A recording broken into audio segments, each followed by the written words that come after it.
So, what really makes a manager great? I mean, it's a question that pretty much defines our entire work life, right?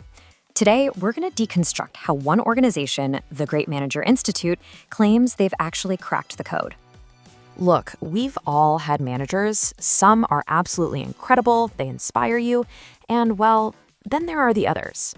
It makes you wonder, is there an actual formula for being a great manager? So how do you actually systematize that? Well, this is where the Great Manager Institute steps in. At the heart of their philosophy is the CDI model: connect, develop, and inspire. And this model powers a super simple three-part cycle for continuous improvement. The process itself is it's beautifully simple. First, you assess. You figure out where your managers are right now. Then, you develop.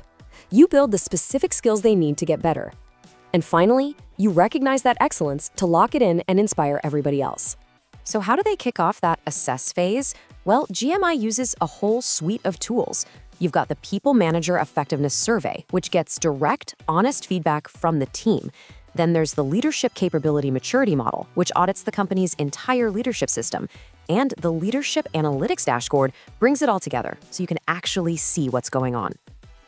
Now, the develop phase. This is not your typical boring one-size-fits-all training day. No way. It's this really dynamic mix of workshops, super personalized action plans for every single manager, regular check-ins to keep them accountable, and even these customized little nudges to keep that learning going day to day. And that final piece of the puzzle is recognition.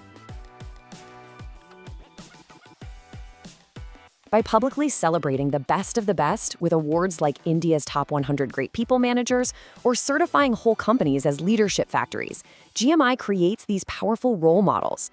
It reinforces what great leadership actually looks like in practice. This all sounds great in theory, right? But here's the billion-dollar question. Does any of this actually work? Does this system deliver real, tangible results for a business? The numbers are staggering. Companies are seeing a 27% drop in attrition alone. It just proves that old saying true: better managers mean your best people actually stick around. Next up, a massive 3 times improvement in employee engagement, which is what drives innovation. And all that engagement, it translates directly to a 22% increase in performance ratings. So for companies like HDFC Life, this is a seriously strategic move to build their culture. See, the point isn't just about fixing individuals. It's about transforming an organization's DNA. The end game is to become what they call a leadership factory. And that needs a fundamental shift, from a reactive to a proactive mindset. So if managers shape your culture, performance, and retention, who or what system is shaping them?